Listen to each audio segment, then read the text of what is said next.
여러분, 오늘 정말 가슴 아픈 실화 하나를 들려드리겠습니다. 전북 익산에 사시는 70대 할머니 이야기입니다. 이분은 남편을 일찍 보내시고 20년 넘게 혼자 사셨습니다. 자녀들은 서울에서 각자의 가정을 꾸리고 살고 있어서 평소에는 전화 한 통이 전부였습니다. 매일 아침 혼자 밥을 짓고 혼자 드시고 텔레비전을 보다가 혼자 잠이 드시는 일상이 20년 넘게 반복되었습니다. 그러던 어느 날 카카오톡 오픈 채팅방에서 한 남성이 말을 걸어왔습니다. 자기를 해외에서 사업하는 한국계 외국인이라고 소개했습니다. 처음에는 그냥 대화 상대 정도였습니다. 오늘 뭐 드셨어요? 건강은 좋으세요?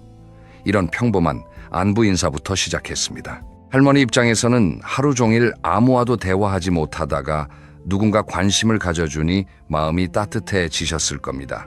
일주일이 지나고 2주일이 지나면서 대화의 내용이 달라지기 시작했습니다. 당신 같은 분은 처음입니다. 당신의 목소리만 들어도 하루가 행복합니다.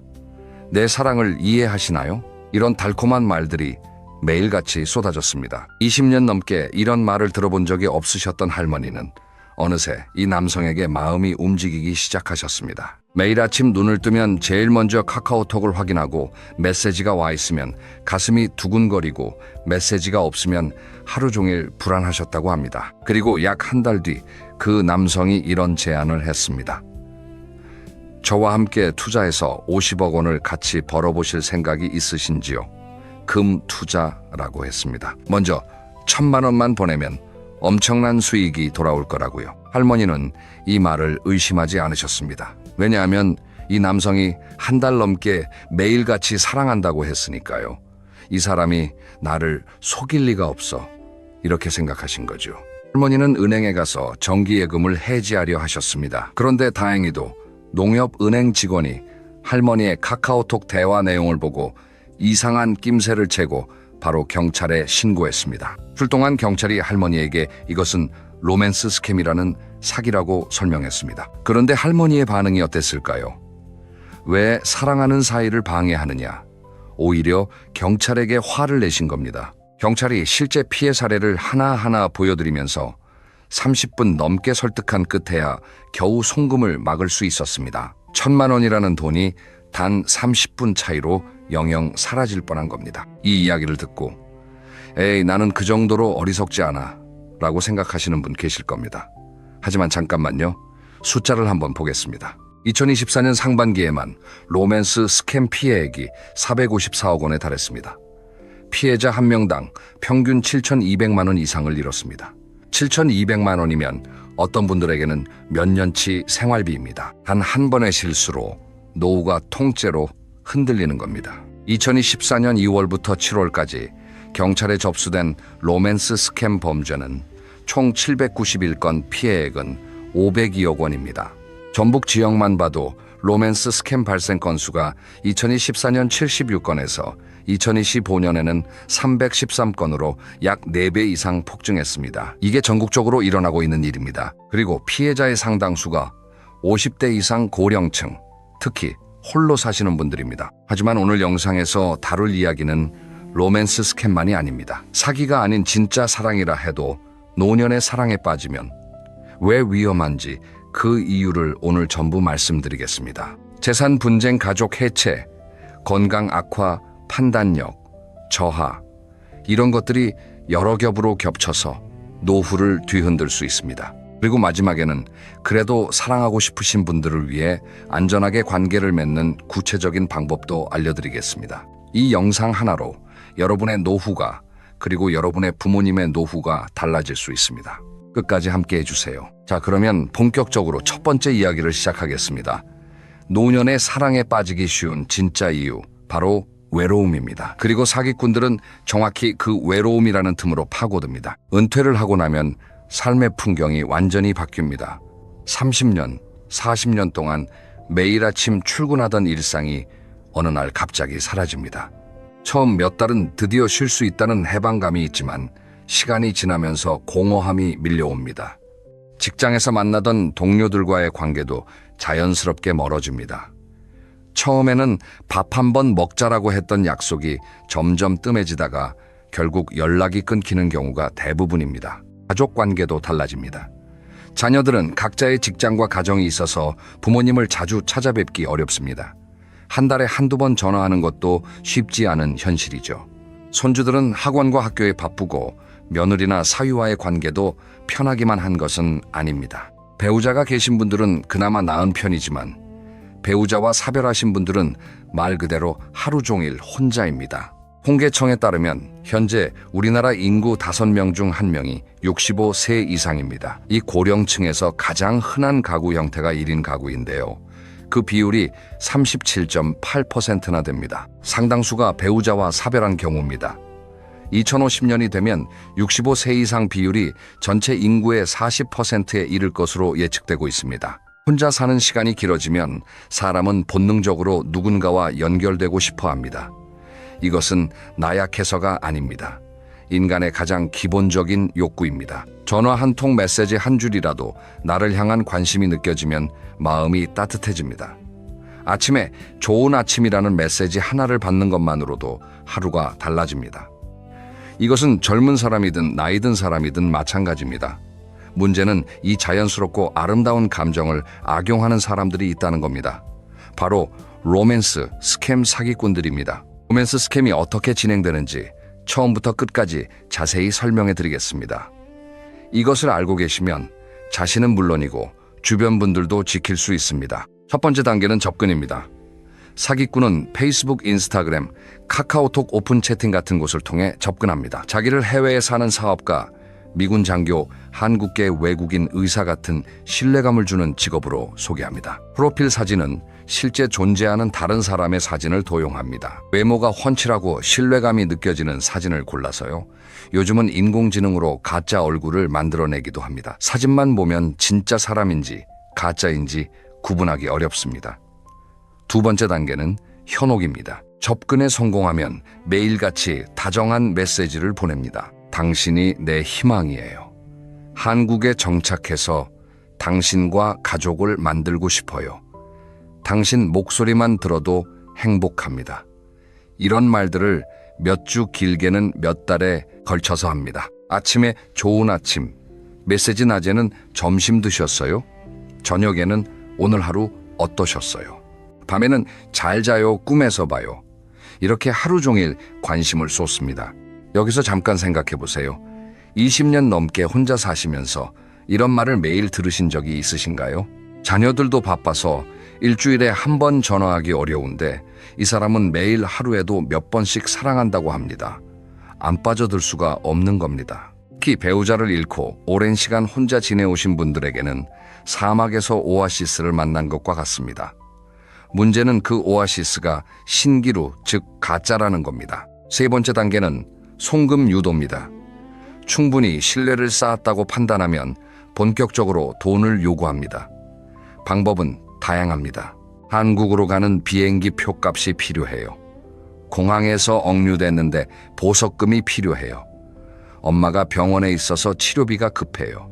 함께 투자하면 큰 돈을 벌 수 있어요. 이렇게 위급한 상황을 만들거나 함께 돈을 벌 수 있다는 꿈을 보여줍니다. 피해자는 이미 사랑에 빠져 있는 상태이기 때문에 의심 없이 돈을 보냅니다.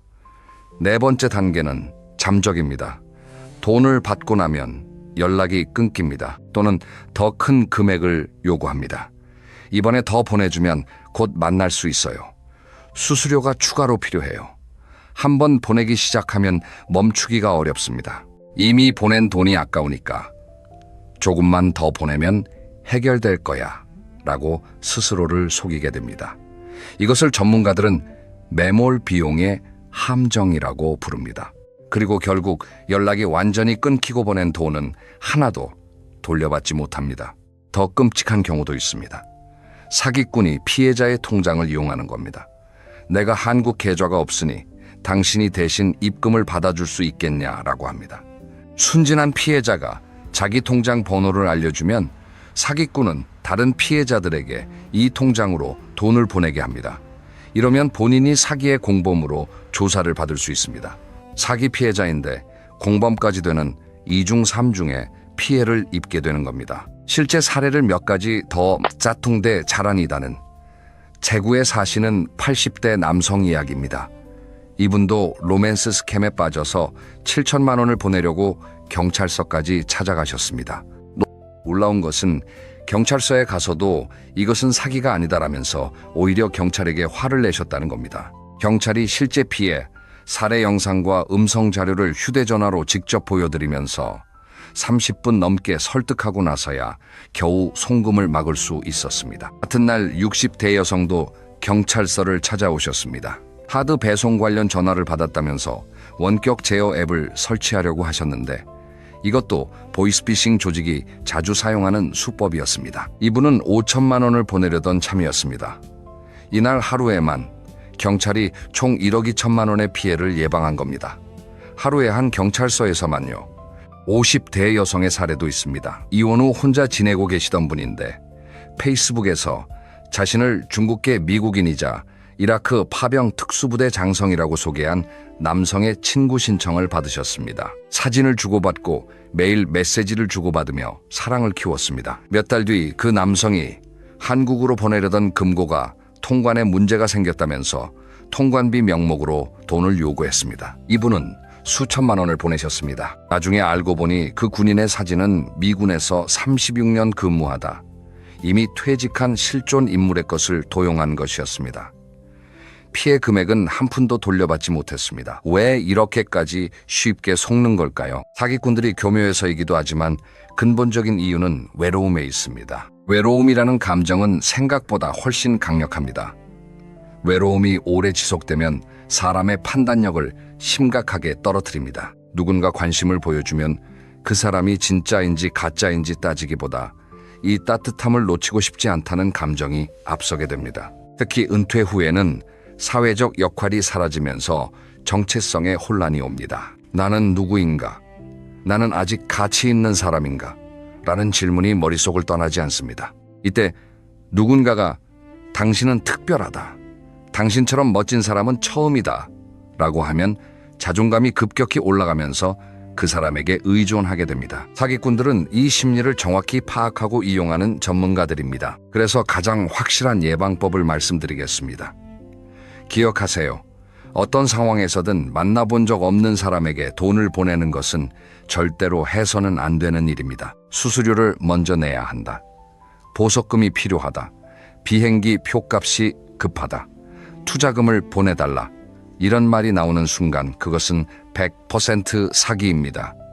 제가 진짜 사랑하는 사람이라면 만나보지도 않은 상대에게 돈을 요구하지 않습니다. 그리고 만약 자신이 누군가와 온라인으로 교류하고 있다면 반드시 가족이나 가까운 친구에게 이야기하세요. 요즘 이런 사람과 대화하고 있는데 어떻게 생각하느냐라고 물어보시면 됩니다. 사랑에 빠져 있으면 자신의 판단을 객관적으로 하기 어렵습니다. 제3자의 눈으로 봐야 사기인지 아닌지가 보입니다. 사기꾼들이 가장 두려워하는 것이 바로 피해자 주변의 가족과 친구입니다. 그래서 사기꾼들은 항상 우리 사이의 비밀을 지켜달라, 다른 사람에게 이야기하지 말라고 합니다. 이 말 자체가 사기의 증거입니다. 자, 이제 두 번째 이야기로 넘어가겠습니다. 여기서부터가 정말 중요합니다. 왜냐하면 사기가 아닌 진짜 사랑인 경우에도 심각한 문제가 생길 수 있기 때문입니다. 바로 재산 문제입니다. 황혼, 재혼이라는 말 많이 들어보셨을 겁니다. 배우자와 사별하거나 이혼한 뒤 노년에 다시 결혼하는 것을 말합니다. 요즘 황혼, 재혼이 점점 늘고 있는 추세입니다. 평균 수명이 90대를 향해 가고 있으니 배우자를 잃고도 20-30년을 더 살아야 하는 시대가 된 거죠. 그 긴 시간을 혼자 보내는 것보다 좋은 동반자를 만나고 싶다는 마음은 충분히 이해할 수 있습니다. 문제는 황혼, 재혼에는 젊었을 때의 결혼과는 전혀 다른 차원의 복잡함이 있다는 겁니다. 가장 큰 걸림돌이 무엇인지 아시나요? 사랑의 감정이 아닙니다. 바로 재산 상속 문제입니다. 전문가들도 최근 자녀들의 재산 상속 문제가 황혼, 재혼의 가장 큰 걸림돌이라고 입을 모읍니다. 구체적인 사례를 말씀드리겠습니다. 아내와 사별한 뒤 복지관에서 새로운 여성을 만난 60대 후반의 남성 이야기입니다. 이분은 아내와 함께 평생을 열심히 사셨습니다. 아이들 키우면서 부동산도 몇 군데 마련하셨고 아들과 딸 모두 결혼을 시키셨습니다. 그러다 아내가 먼저 세상을 떠나셨고 이후로 친구들과 여행을 다니거나 골프를 치면서 소일하셨습니다. 어느 날 친구를 따라 복지관에 갔다가 한 여성을 만나게 되셨습니다. 이분도 남편을 일찍 보내고 혼자 아들을 키우며 악착같이 살아온 분이었습니다.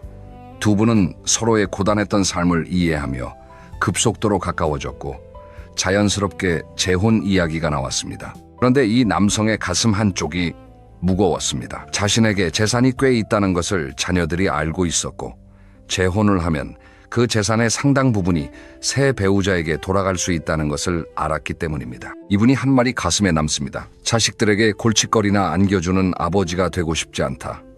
사랑하는 마음과 자녀에 대한 미안함 사이에서 괴로워하신 겁니다. 이 걱정이 괜한 걱정이 아닙니다. 법적으로 어떻게 되는지 구체적으로 설명드리겠습니다. 만약 재혼한 뒤 남편이 먼저 세상을 떠나면 재혼한 배우자는 법적으로 공동 상속인이 됩니다. 우리 민법에서는 배우자가 직계비속, 즉 자녀와 함께 상속할 때 자녀 몫에서 0.5를 가산해서 받도록 되어 있습니다. 숫자로 구체적으로 말씀드리겠습니다. 실제로 있었던 사례입니다. 한 남성이 황혼 재혼을 하셨는데 결혼 1년 만에 지병으로 세상을 떠나셨습니다. 재산을 확인해 보니 부동산과 금융자산을 합해서 70억 원이었습니다. 전처 소생의 자녀가 아들 1명, 딸 1명 있었고요. 법대로 계산하면 새어머니가 7분의 3, 즉 약 30억 원을 가져가게 됩니다. 아들과 딸은 각각 7분의 2, 즉 약 20억 원씩 받게 되고요. 이것이 자녀들에게 어떻게 느껴질지 생각해 보세요. 어머니와 아버지가 3, 40년 동안 함께 땀 흘려 일구신 재산입니다. 그 어머니가 돌아가신 뒤 아버지가 새로 만난 분과 겨우 1년 결혼 생활을 하시고 세상을 떠나셨는데 그 1년 사이에 만난 새어머니가 자녀들보다 더 많은 30억 원을 가져갑니다. 이것을 순순히 받아들일 자녀가 과연 몇이나 될까요? 실제로 이 사례에서 자녀들은 법적 대응을 검토했습니다. 상속을 포기하면 새어머니의 몫을 줄일 수 있다는 조언을 듣고 상속 포기를 고려했습니다. 하지만 법원은 2013년에 중요한 판례를 내놨습니다. 자녀 전부가 상속을 포기하면 배우자가 단독 상속인이 된다는 것입니다. 즉, 자녀들이 상속을 포기하면 70억 원 전부를 새어머니에게 줘야 하는 상황이 벌어질 수 있는 겁니다. 이런 복잡한 법적 문제 때문에 전문가들은 황혼 재혼을 결심하셨다면 반드시 사전에 법적 조치를 해두라고 강력히 조언합니다. 첫 번째 방법은 부부 재산 계약입니다. 이것은 민법에 규정된 제도로 혼인신고를 하기 전에 결혼 후 재산 관리 방법을 미리 정해서 등기하는 겁니다. 예를 들어 혼인 전에 각자 가지고 있던 재산은 각자의 것으로 한다라고 정해놓으면 나중에 분쟁의 소지를 줄일 수 있습니다. 한번 등기하면 혼인 중에는 변경하지 못하는 것이 원칙입니다. 두 번째 방법은 유언장 작성입니다. 재혼 전에 자녀들과 신중하게 상의해서 배우자와 자녀가 상속받을 몫을 각각 정해놓는 겁니다. 유언 내용과 작성일 주소, 성명을 자필로 쓰고 도장을 찍으면 법적으로 유효한 자필 유언이 됩니다. 더 확실하게 하려면 공증사무소에서 유언 공증을 받으시면 됩니다. 다만 한 가지 꼭 알아두셔야 할 것이 있습니다. 부부 재산 계약을 하고 유언장을 공증받았다고 해서 법적 분쟁을 100% 막을 수 있는 것은 아닙니다. 법원은 이혼이나 사망으로 인한 재산 분할과 상속은 미리 알 수 없는 것이기 때문에 사전 계약을 완전하게 인정하지는 않습니다. 그렇지만 소송이 생겼을 때 법원에서 중요한 참고 자료로 인정받을 수 있습니다. 아무런 준비 없이 재혼하는 것과 이런 법적 장치를 마련해 놓은 것은 천지 차이입니다. 그리고 이 과정에서 가장 중요한 것은 자녀들과의 소통입니다. 아버지가 재혼을 하려고 하는데 너희 재산은 이렇게 보호해 놓았다라고 미리 안심시켜 드리는 것이 핵심입니다. 자녀들이 반대하는 가장 큰 이유는 아버지의 행복을 바라지 않아서가 아닙니다. 어머니와 함께 일구신 재산이 낯선 사람에게 넘어갈까봐 걱정되는 겁니다. 이 걱정을 법적으로 해소해주면 자녀들의 마음도 한결 가벼워집니다. 자, 이제 세 번째 이야기로 넘어가겠습니다. 재산 문제만으로도 충분히 복잡한데 더 아픈 문제가 있습니다. 바로 가족 관계가 완전히 무너질 수 있다는 겁니다. 부모의 재혼에 대한 자녀들의 심리를 깊이 들여다보겠습니다. 이것을 이해하셔야 왜 자녀들이 그렇게 반대하는지, 그리고 왜 가족이 해체되는지를 알 수 있습니다. 먼저 어머니를 잃은 자녀의 입장을 생각해 보겠습니다. 어머니가 돌아가시면 자녀들에게는 그 자리가 영원히 비어있는 자리입니다. 세상에 어머니는 한 분뿐이니까요. 그런데 아버지가 2, 3년 만에 다른 여성을 만나 이분이 새 어머니다 라고 하시면 자녀들에게는 큰 충격입니다. 머리로는 아버지도 외로우시겠지, 아버지도 행복하실 권리가 있지 라고 이해하려 합니다. 하지만 가슴속에서는 어머니 자리를 그렇게 쉽게 다른 사람에게 내어주시는 건가? 어머니와의 추억은 뭐가 되는 건가? 라는 서운함과 분노가 올라옵니다. 특히 어머니를 간호하며 마지막까지 곁에서 지켰던 자녀일수록 이 감정이 강합니다. 내가 어머니를 그렇게 정성껏 모시는 동안 아버지는 이미 다른 분을 생각하고 계셨던 건 아닌가? 이런 의심이 한번 시작되면 아버지에 대한 신뢰가 한순간에 무너집니다. 방송에서 나온 한 장면이 이것을 생생하게 보여줍니다. 아버지가 새로 만난 여성을 처음으로 집에 초대하셨습니다. 며느리가 강하게 반발했습니다. 밖에서 저녁을 드세요. 아버지는 며느리의 반대를 무릅쓰고 끝까지 고집을 부리셔서 그 여성을 집으로 데려오셨습니다. 하지만 집에서 환영하며 기다리고 있는 가족은 거의 없었습니다. 손녀 한둘만 있을 뿐 나머지 가족은 모두 알면서도 일부러 집에 오지 않았습니다. 아버지는 결국 속상한 마음을 술로 달래야 했습니다. 이 장면이 보여주는 것이 뭘까요?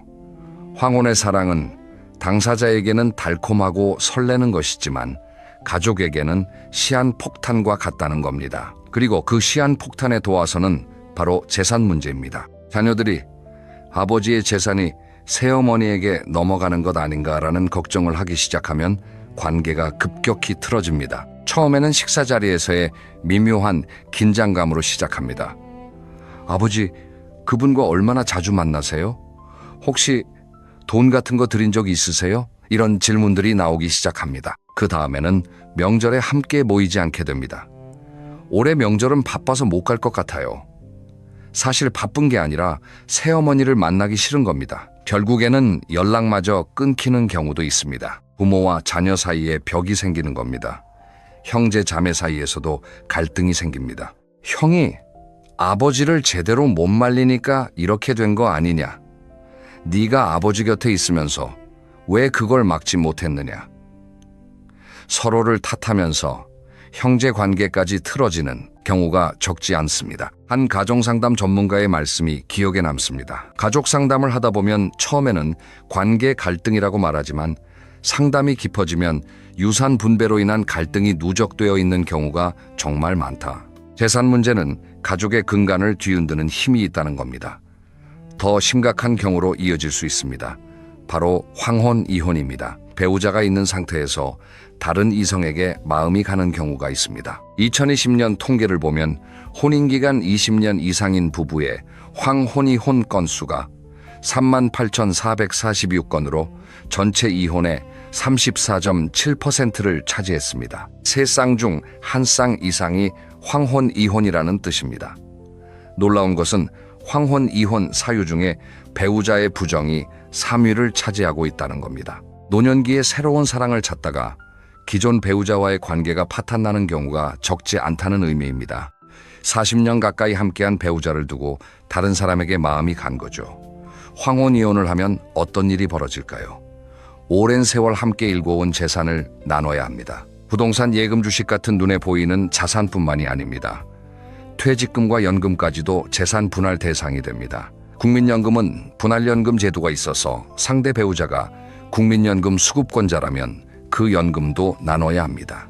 공무원이셨다면 공무원 연금, 군인이셨다면 군인 연금도 분할 대상입니다. 전업주부였더라도 가사노동과 육아에 기여한 바를 인정받아 50%에 가까운 재산 기여도를 인정받을 수 있습니다. 즉, 평생 모은 재산의 절반을 잃을 수 있다는 뜻입니다. 나이가 들어서 경제활동을 하기 어려운 시점에 재산의 절반이 날아가면 남은 노후가 얼마나 불안해질지 상상해 보세요. 그리고 황혼 이혼 후에 홀로 남겨지면 경제적으로도 어렵지만 정서적으로도 큰 타격을 받습니다. 40년 가까이 함께한 사람과 헤어지는 것은 젊을 때의 이혼과는 차원이 다른 충격입니다. 새로운 인생을 시작할 체력도 의지도 부족한 상태에서 혼자 남겨지는 겁니다. 자녀에게 의존할 수밖에 없는 상황이 되는데 자녀들도 이혼의 원인을 제공한 부모에 대해 복잡한 감정을 갖고 있으니 관계가 편할 리가 없습니다. 여기서 하나의 비유를 들어보겠습니다. 오래된 나무를 생각해 보세요. 수십 년 동안 한 곳에 뿌리를 내리고 비바람을 견디며 가지를 뻗어온 나무입니다. 이 나무에는 열매도 달리고 새들도 둥지를 틀고 여름에는 그늘을 만들어줍니다. 이 나무가 여러분의 가정이라고 생각해 보세요.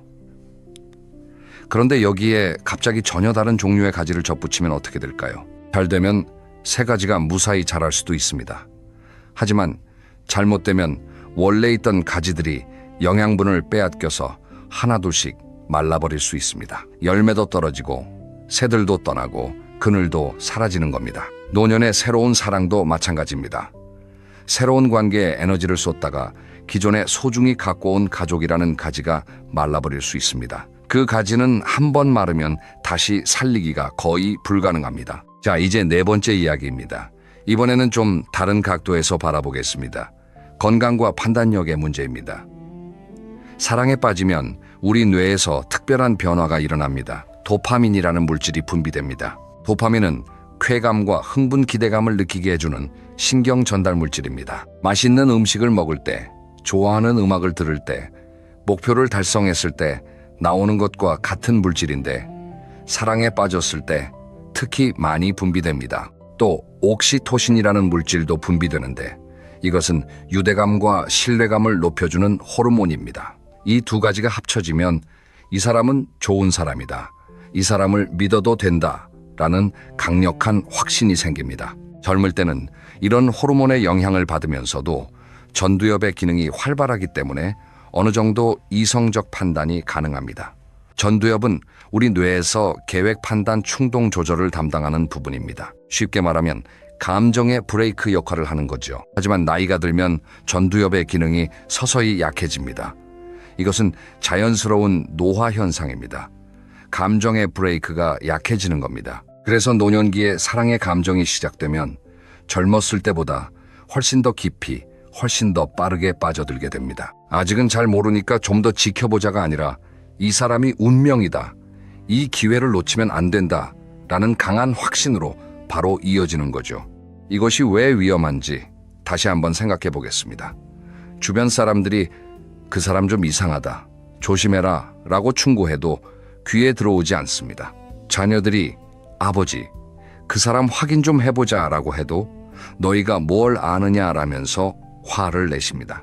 아까 대구의 80대 할아버지가 경찰에게까지 사기가 아니다 라고 강하게 우기신 것도 바로 이 때문입니다. 도파민과 옥시토신이 뿜어져 나오면서 판단력을 완전히 덮어버린 거죠. 건강 측면에서도 주의가 필요합니다.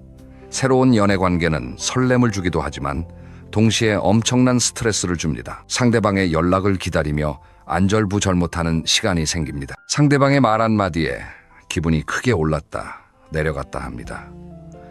연락이 안 오면 불안해서 잠을 못 이룹니다. 의심이 생기면 가슴이 두근거리고 손이 떨립니다. 젊을 때는 이런 감정적 롤러코스터를 몸이 견딜 수 있습니다. 하지만 노년기에는 다릅니다. 감정의 급격한 변화는 자율신경계에 직접적인 영향을 미칩니다. 혈압이 올라가고 심박수가 불규칙해지고 수면의 질이 크게 나빠집니다. 당뇨, 고혈압, 심장질환 같은 기저질환이 있으신 분들에게는 이것이 생명을 위협할 수도 있습니다. 실제로 연애 중 스트레스로 인해 혈압이 급상승해서 응급실에 실려간 어르신도 있습니다. 사랑한다는 감정 때문에 건강을 잃는 건 너무나 안타까운 일입니다. 그리고 가장 심각한 경우를 말씀드리겠습니다. 경도인지장애나 초기 치매 상태에서 새로운 사람을 만나는 경우입니다. 경도인지장애는 정상적인 노화와 치매의 중간 단계인데 이 상태에서는 일상생활은 가능하지만 복잡한 의사결정 능력이 떨어져 있습니다. 기억력이 예전 같지 않고 판단력도 흐려져 있는 상태입니다. 이런 상태에서 누군가가 다정하게 다가오면 판별 능력 없이 그 사람을 전적으로 신뢰하게 됩니다. 재혼을 결심하거나 재산을 넘기거나 큰 금액을 송금하는 결정을 아무런 의심 없이 내리게 됩니다. 나중에 자녀들이 이것을 발견하고 아버지가 정상적인 판단 능력이 없는 상태에서 내린 결정이다 라고 법적으로 다투게 되면 가족 간에 돌이킬 수 없는 갈등이 생깁니다. 아버지의 의사 능력을 법적으로 판단해야 하는 상황이 되면 아버지의 자존심도 크게 상하고 가족 관계도 파탄이 납니다. 최근에는 정부에서 치매 환자의 재산을 보호하기 위한 제도를 만들기도 했습니다. 국민연금공단이 치매 환자의 재산을 위탁받아 병원비와 생활비를 대신 관리해주는 공공신탁 시범사업을 시작했는데요. 치매 및 경도인지장애 진단을 받으신 분들이 대상이고 최대 10억 원 한도 내에서 현금과 부동산을 맡길 수 있습니다. 아직 시범 단계라 개선할 점이 많지만 이런 제도가 있다는 것 자체가 노년기의 재산 보호가 그만큼 중요하다는 것을 보여줍니다. 여기서 여러분께 한 가지 진지하게 여쭤보겠습니다. 사랑한다는 감정이 들 때 그것이 진짜 사랑인지 외로움의 착각인지 구분할 수 있으신가요? 솔직히 이것을 구분하는 것은 젊은 사람에게도 어렵습니다. 하물며 오랜 시간 외로움 속에서 지내오신 분에게는 더욱 어렵죠. 20년 동안 혼자 밥을 먹고 혼자 잠이 드셨던 분이 갑자기 매일 사랑한다는 말을 듣게 되면 그 감정이 진짜인지 가짜인지 냉정하게 따져볼 여유가 없습니다. 그 따뜻함에 빠져들고 싶은 마음이 너무나 간절하니까요. 바로 그래서 노년의 사랑에는 젊었을 때와는 전혀 다른 차원의 지혜가 필요한 겁니다. 자, 그렇다면 정말 중요한 질문으로 넘어가겠습니다. 5번째 이야기입니다. 그래도 사랑하고 싶으면 어떻게 해야 하는가? 먼저 한 가지 분명히 말씀드리고 싶은 것이 있습니다. 저는 노년의 사랑 자체를 부정하는 것이 아닙니다. 인생의 마지막 챕터에서 따뜻한 동반자를 원하는 마음은 자연스럽고 아름다운 감정입니다. 나이가 들었다고 해서 사랑할 권리가 없어지는 것은 아닙니다. 다만 그 사랑이 나를 지키는 사랑이어야 한다는 겁니다. 나를 파멸시키는 사랑이 아니라 나를 더 행복하게 하는 사랑이어야 합니다. 그러려면 지혜가 필요합니다. 첫째, 만남의 경로를 반드시 검증하세요. 이것이 가장 기본이면서 가장 중요합니다. 특히 온라인에서 만난 사람이라면 10배, 20배 더 조심하셔야 합니다. 상대방이 보내준 사진을 인터넷에서 검색해보는 방법이 있습니다. 구글에서 이미지 검색이라는 기능을 이용하면 그 사진이 다른 곳에서 사용되고 있는지 확인할 수 있습니다. 만약 같은 사진이 여러 사이트에서 다른 이름으로 사용되고 있다면 도용된 사진일 가능성이 매우 높습니다.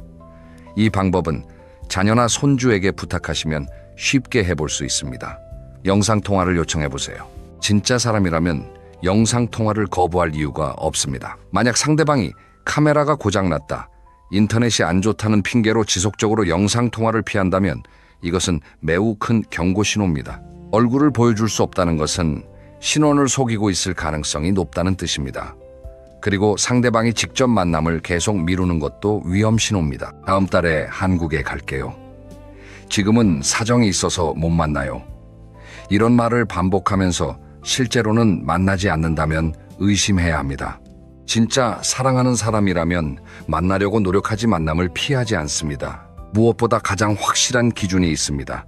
온라인에서만 알고 지내는 사람에게 절대로 어떤 이유에서든 돈을 보내지 마세요. 수수료를 먼저 내야 한다. 보석금이 필요하다. 비행기 표값이 급하다. 투자금을 보내달라. 결혼 준비 비용이 필요하다. 명목이 무엇이든 간에 만난 적 없는 사람에게 돈을 요구하는 것 자체가 사기의 본질입니다. 둘째, 돈 이야기가 나오면 무조건 한 발 물러서세요. 이것은 온라인 만남뿐 아니라 실제 만남에서도 마찬가지입니다. 최근에는 온라인에서만 로맨스 스캠이 일어나는 것이 아니라 실제로 직접 만나서도 비슷한 사기를 치는 경우가 늘고 있습니다. 얼굴을 보고 이야기했다고 해서 안심할 수 없는 시대입니다. 노년기에 새로 만난 사람이 은근히 재산 상황을 물어보는 것도 주의해야 합니다. 집이 어디세요? 아파트가 몇 평이에요? 연금은 얼마나 나오세요? 자녀분들에게 이미 재산을 나눠주셨어요? 이런 질문들은 순수한 관심이 아니라 재산을 탐색하는 것일 수 있습니다. 특히 만난 지 얼마 되지 않았는데 이런 질문을 자주 한다면 경계하셔야 합니다. 함께 사업하자거나 투자하자거나 부동산을 같이 사자는 제안도 조심하세요. 우리 둘이 같이 투자하면 큰 돈을 벌 수 있어. 내 이름으로 사기엔 그러니까 당신 이름으로 사자. 이런 말에 넘어가시면 안 됩니다. 진짜 사랑하는 사람이라면 상대방의 재산에 손을 대려 하지 않습니다. 각자의 재산은 각자가 관리하는 것이 건강한 관계의 기본입니다. 셋째, 자녀와 반드시 사전에 소통하세요. 이것이 가장 어려우면서도 가장 중요한 부분입니다. 많은 어르신들이 자녀들에게 연애 사실을 숨기시는 경우가 많습니다. 자식들이 반대할 게 뻔하니까, 부끄러우니까, 내 인생인데 왜 허락을 받아야 하나, 이런 생각으로 비밀로 하시는 거죠. 하지만 이것은 나중에 문제를 더 크게 만듭니다. 갑자기 재혼 소식을 들은 자녀와 사전에 충분히 대화를 나눈 자녀의 반응은 완전히 다릅니다. 아버지, 요즘 좋은 분을 만나고 있는데 한번 소개시켜 드릴까? 이 한마디를 먼저 하시는 것과 어느 날 갑자기 다음 달에 결혼한다라고 통보하시는 것은 천지 차이입니다. 전자는 자녀를 존중하는 것이고 후자는 자녀를 무시하는 것으로 받아들여집니다. 물론 자녀들이 처음에는 반대할 수 있습니다. 아버지, 좀 더 생각해 보세요. 그분에 대해서 좀 더 알아보는 게 어떨까요? 이런 반응이 나올 수 있습니다. 하지만 이것을 네 인생에 간섭하지 마라 라고 밀어붙이시면 안 됩니다.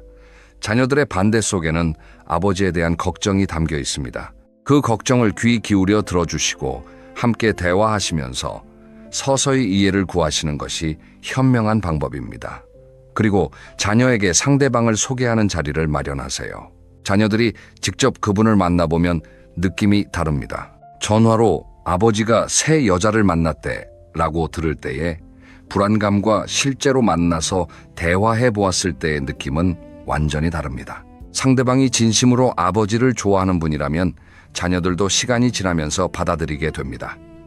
넷째, 재산 보호 장치를 먼저 마련하세요. 재혼을 결심하셨다면 감정에 앞서 법적 준비를 먼저 하셔야 합니다. 앞서 말씀드린 부부재산 계약과 유언장 작성은 필수입니다. 그리고 자녀들에게 아버지가 이런 법적 준비를 해놨으니 너희들 몫은 걱정하지 마라 라고 분명히 말씀해 주세요. 이 한마디가 가족 간의 갈등을 엄청나게 줄여줍니다. 구체적으로 어떤 내용을 담아야 하는지 말씀드리겠습니다. 부부재산 계약에는 혼인 전에 각자가 가지고 있던 재산의 소유권을 명확히 하는 내용을 넣으시면 됩니다. 각자의 혼전 재산은 각자의 소유로 한다. 혼인 중 새로 형성되는 재산에 대한 관리 방법은 이러이러하게 한다. 이런 식으로요. 유언장에는 각 자녀에게 돌아갈 몫과 새 배우자에게 돌아갈 몫을 구체적으로 적어두시면 됩니다. 이것을 공증까지 받으시면 더 확실합니다. 그리고 한 가지 더 권해드리고 싶은 것이 있습니다. 이런 법적 절차를 밟을 때 자녀들과 함께 하시는 겁니다. 공증 자리에 자녀들이 함께 있으면 나중에 아버지가 속아서 이런 결정을 내린 것 아니냐라는 의심도 원천적으로 막을 수 있습니다. 다섯째, 반드시 혼인신고를 해야 하는 것은 아닙니다. 이 부분이 의외로 중요하면서도 많은 분들이 생각하지 못하시는 부분입니다. 황혼의 동반자 관계에서 꼭 법적으로 결혼을 해야 할 필요는 없습니다. 사실혼 관계 또는 동거 관계로 함께 생활하면서도 충분히 서로를 돌보고 행복하게 지낼 수 있습니다. 혼인신고를 하면 법적으로 상속권이 발생합니다. 이혼 시에는 재산 분할 문제가 생깁니다. 바로 이것 때문에 자녀들이 극렬하게 반대하는 거죠. 하지만 혼인신고 없이 함께 사는 것이라면 이런 법적 문제가 훨씬 줄어듭니다. 자녀들 입장에서도 아버지가 좋은 분과 함께 지내시는 것은 좋은데 재산 문제만 안 생기면 된다는 것이 본심인 경우가 많습니다. 혼인신고 없는 동반자 관계는 이 본심에 부합하는 대안이 될 수 있습니다. 물론 사실혼 관계에서도 일정 부분 법적 보호를 받을 수 있습니다. 하지만 법률론과는 분명한 차이가 있기 때문에 이 부분은 반드시 법률 전문가와 상담하셔서 자신에게 맞는 방법을 찾으시길 권합니다. 실제로 이 방법을 선택하신 분들의 사례가 있습니다. 70대 초반의 남성과 60대 후반의 여성이 만나 좋은 감정이 생겼는데 양쪽 자녀들이 모두 결혼을 반대했습니다. 그래서 두 분은 혼인신고 없이 함께 사시기로 결정하셨습니다. 평일에는 각자의 집에서 생활하고 주말에는 함께 시간을 보냅니다. 여행도 같이 다니시고 아프면 서로 돌봐주시고 명절에는 각자의 가족과 보냅니다. 양쪽 자녀들도 이 관계를 인정하고 존중합니다. 재산 문제가 걸려있지 않으니까 편한 마음으로 받아들일 수 있는 거죠. 이분들은 굳이 종이 한 장 때문에 가족과 싸울 필요가 있느냐라고 말씀하십니다. 자, 이제 마지막 6번째 이야기입니다. 오늘 영상의 결론이라고 할 수 있습니다. 진짜 행복한 노년은 사랑이 아니라 연결에 있다는 이야기입니다. 여러분, 한 가지 질문을 드려보겠습니다. 노년에 외롭다는 감정은 정확히 무엇일까요? 곰곰이 생각해보면 외로움이라는 감정의 본질은 아무도 나에게 관심이 없다, 나는 이 세상에 혼자다 라는 느낌입니다. 이 느낌을 해소하기 위해 이성 간의 사랑을 찾는 것은 자연스러운 반응이지만 유일한 방법은 아닙니다. 오히려 더 안전하고 더 오래 지속되고 더 깊은 만족감을 주는 방법들이 있습니다. 동호회 활동을 생각해 보세요. 등산 동호회, 사진 동호회, 서예, 교실 노래, 교실 댄스, 교실 바둑 모임, 독서 모임, 같은 취미를 가진 사람들끼리 모여서 시간을 보내면 자연스럽게 우정이 만들어집니다. 이 우정은 로맨스보다 훨씬 안전합니다. 재산 문제도 생기지 않고 가족 갈등도 없고 사기를 당할 위험도 없습니다. 그리고 이 우정은 로맨스보다 훨씬 오래 갑니다. 봉사활동도 정말 좋은 방법입니다. 지역 복지관이나 사회단체에서 봉사를 하면 나도 아직 누군가에게 도움이 될 수 있는 사람이구나 라는 깊은 보람을 느낄 수 있습니다. 이 보람은 사랑의 호르몬 못지않게 강력한 행복감을 줍니다. 독거 어르신에게 도시락을 배달하거나 아이들에게 공부를 가르치거나 환경 정화 활동에 참여하거나 이런 활동을 통해 사회와 연결되어 있다는 느낌을 받으면 외로움이 크게 줄어듭니다. 배움도 있습니다. 평생교육원, 노인대학 주민센터, 프로그램 온라인 강좌, 새로운 것을 배우면 뇌가 활성화됩니다. 뇌가 활성화되면 치매 예방에도 도움이 되고 자존감도 올라갑니다. 그리고 같이 배우는 동료들과 자연스럽게 관계가 형성됩니다. 수업이 끝나면 함께 점심을 먹고 숙제를 같이 하고 서로의 작품을 감상하면서 우정이 깊어집니다. 어떤 분은 70대에 수채화를 배우기 시작해서 전시회까지 여신 분도 있습니다. 80대에 영어를 배우기 시작해서 해외여행을 다니시는 분도 있습니다. 90대에 스마트폰을 배워서 손주와 영상통화를 하시는 분도 있습니다. 배움에는 나이 제한이 없습니다. 그리고 배움을 통해 만들어진 관계는 돈이 끼어들 여지가 없기 때문에 순수하고 건강합니다. 한 가지 감동적인 사례를 말씀드리겠습니다. 부산에 사시는 70넷 세김 할머니 이야기입니다. 이분은 남편을 7년 전에 보내시고 혼자 사십니다. 아들 2명은 서울에서 각자의 가정을 꾸리고 있어서 자주 만나기 어렵습니다. 처음 2, 3년은 정말 힘드셨다고 합니다. 하루 종일 텔레비전만 보다가 잠이 드시는 날이 반복되었고 어떤 날은 하루에 한마디도 말을 하지 않고 하루가 끝나는 날도 있었다고 합니다. 거울을 보면 내가 이렇게까지 늙었나 싶어서 자괴감이 들었다고도 하셨습니다. 그러다가 동네 복지관에서 하는 합창단 모집 공고를 보셨습니다. 처음에는 나이 들어서 무슨 노래냐라고 손을 저으셨는데 옆집 할머니가 같이 가자고 졸라서 마지못해 따라가셨습니다. 그런데 막상 가보니 비슷한 처지의 분들이 많았습니다. 남편을 잃고 혼자 사시는 분들, 자녀들과 멀리 사시는 분들, 건강 문제로 집에만 계시던 분들, 다들 외로움을 안고 있는 분들이었습니다. 처음에는 노래를 잘 못 부르셔서 쭈뼛쭈뼛 하셨는데 선생님이 목소리가 좋으시다라고 칭찬하자 용기가 났다고 합니다. 일주일에 2번씩 연습에 나가시면서 점점 실력이 느셨고 연습 끝나면 합창단 친구들과 같이 점심을 드시고 가끔 여행도 가시고 서로의 병원 진료에 동행해 주기도 하시면서 서로가 서로의 가족 같은 존재가 되셨습니다. 김 할머니는 이렇게 말씀하셨습니다.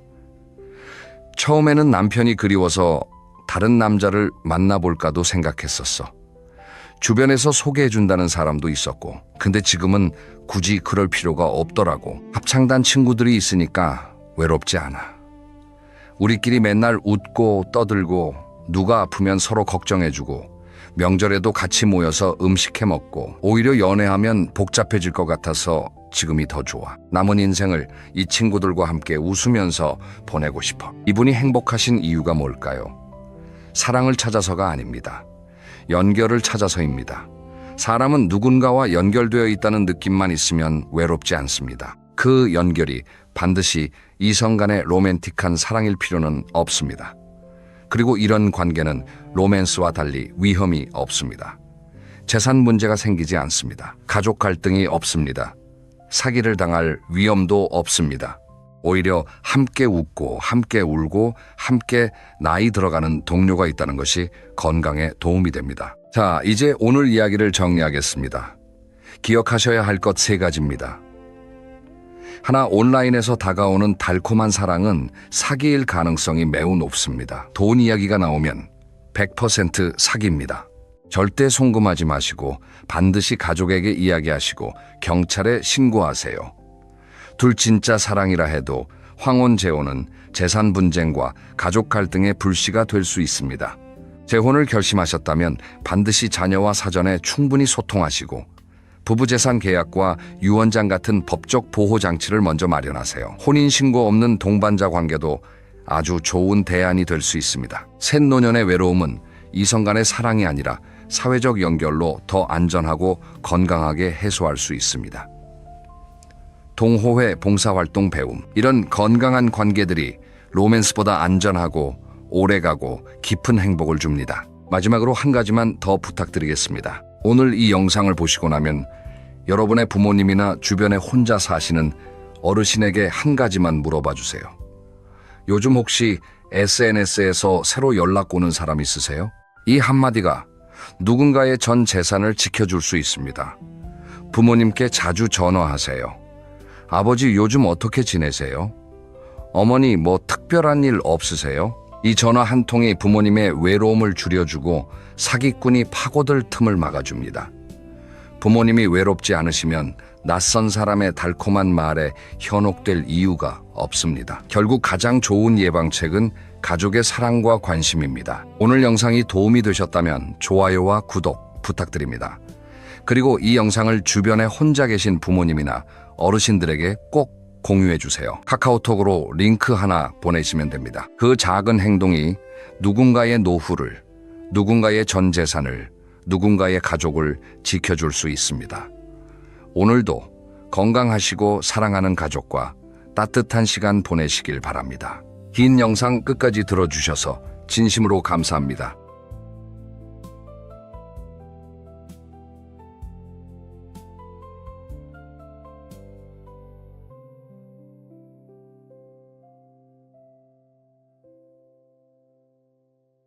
여러분 혹시 이런 경험 있으신가요?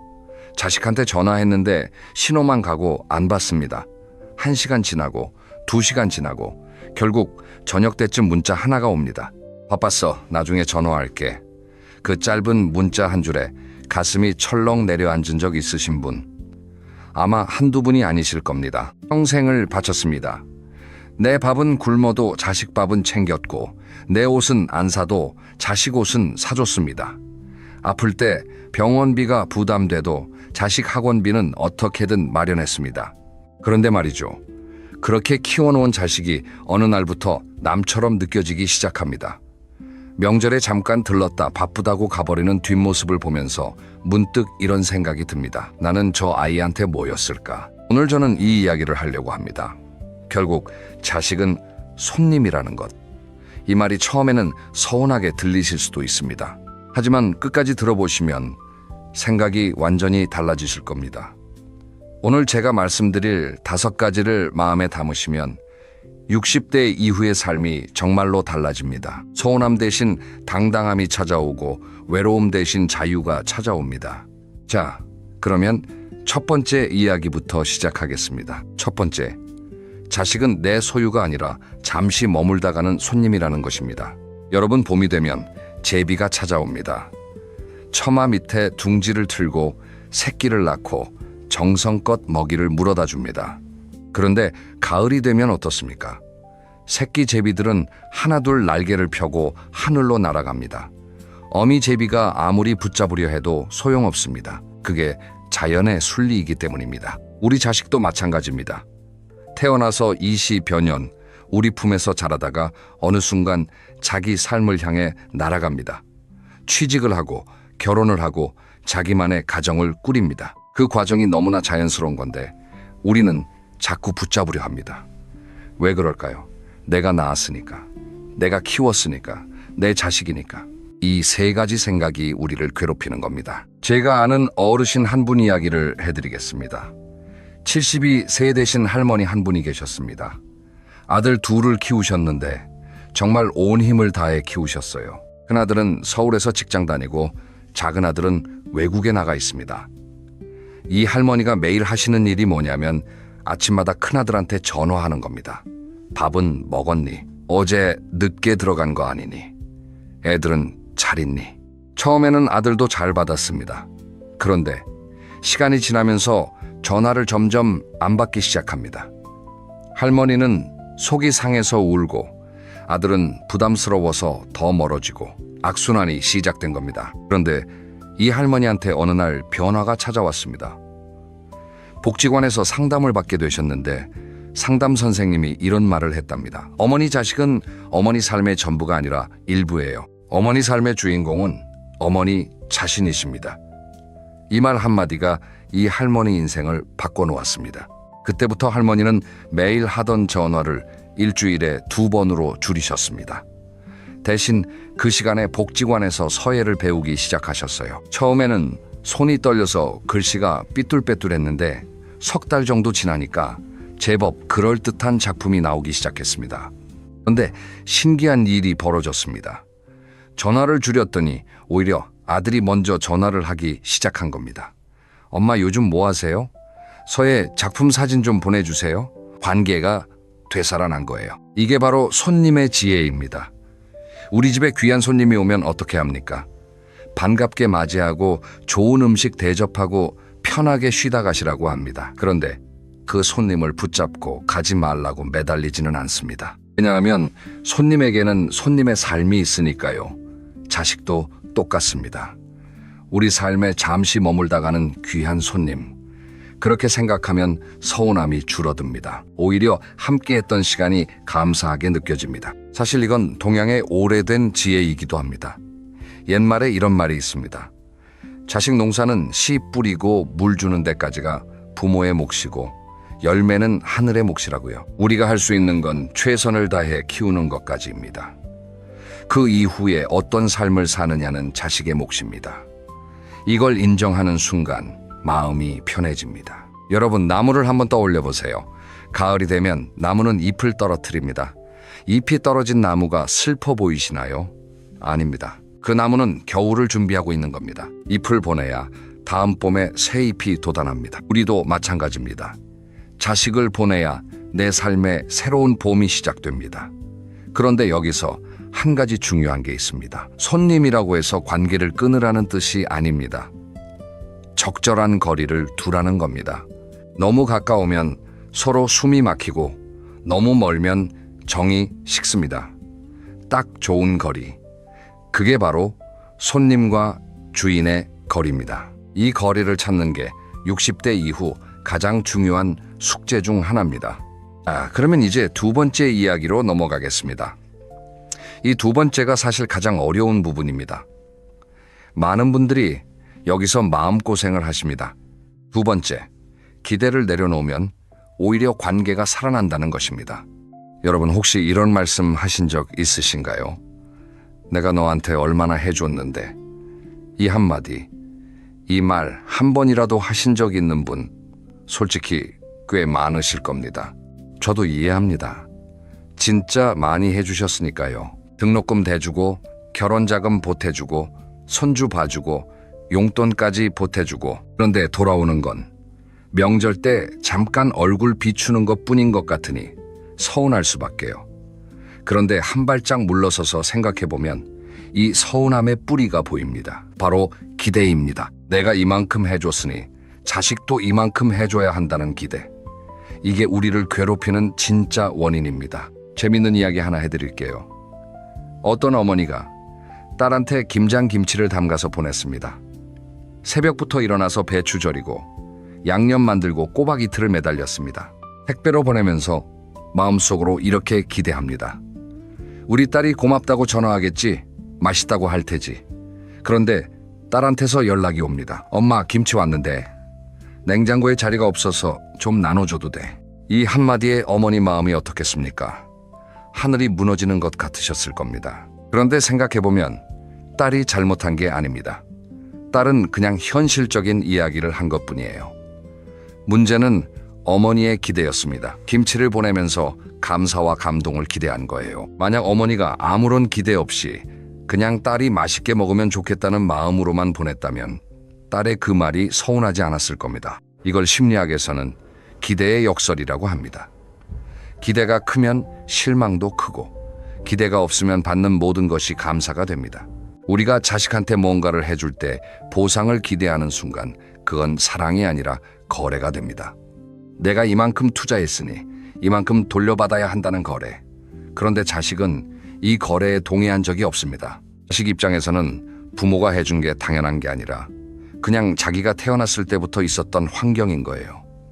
물고기가 물의 고마움을 모르는 것과 같습니다. 여기서 잠깐 여러분께 질문 하나 드리겠습니다. 혹시 지금 이 순간 떠오르는 장면이 있으신가요? 자식한테 서운했던 그 순간, 그때 내가 기대했던 게 뭐였는지 한번 떠올려 보세요. 전화 한 통이었을 수도 있고, 따뜻한 말 한마디였을 수도 있고, 명절에 하루만 더 있어 달라는 것이었을 수도 있습니다. 그 기대가 채워지지 않아서 마음이 아팠던 거 맞으시죠? 그런데 신기한 일이 있습니다. 기대를 내려놓은 부모들한테 오히려 자식들이 더 가까이 옵니다. 왜 그럴까요? 부담이 없어지니까요. 부모를 만날 때마다 눈치 보지 않아도 되니까 오히려 편하게 다가오는 겁니다. 제가 아는 또 다른 어르신 이야기를 해드리겠습니다. 68세 아버지 한 분이 계셨습니다. 아들이 하나 있었는데 이 아들이 결혼하고 나서부터 거의 연락이 없었습니다. 명절에도 며느리 쪽 가족 모임에 가느라 잘 안 오고 아버지 생신도 가끔 잊어버렸습니다. 이 아버지가 처음에는 화가 많이 나셨습니다. 내가 뭘 잘못했나, 내가 부족했나, 이런 생각에 잠도 잘 못 주무셨어요. 그런데 어느 날 산책을 하다가 공원 벤치에 앉아서 하늘을 올려다보는데 문득 이런 생각이 들었답니다. 아, 나도 젊었을 때 우리 아버지한테 이랬구나. 나도 바쁘다는 핑계로 아버지 전화 못 받고 명절에 형한테 맡기고 내 갈 길만 갔었구나. 그 순간 아들이 이해가 되기 시작했습니다. 미워했던 마음이 슬며시 풀렸습니다. 그때부터 이 아버지는 아들한테 기대하는 걸 멈추셨습니다. 전화 안 와도 괜찮아, 바쁘겠지.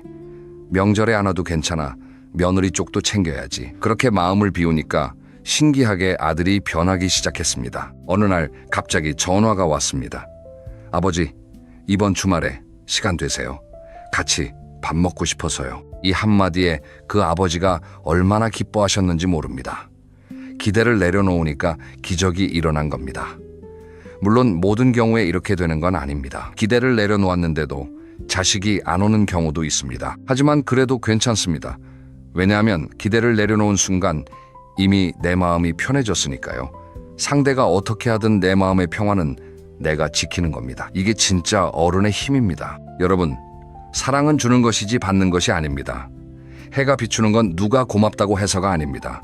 그냥 비추는 게 해의 본성이니까요.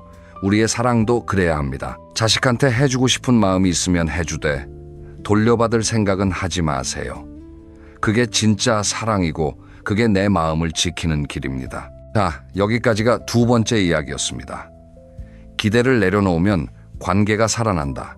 그런데 여기서 궁금하신 게 있으실 겁니다. 그러면 자식한테 기대지 않으려면 나는 어떻게 살아야 하는 건가? 바로 이 이야기가 세 번째입니다.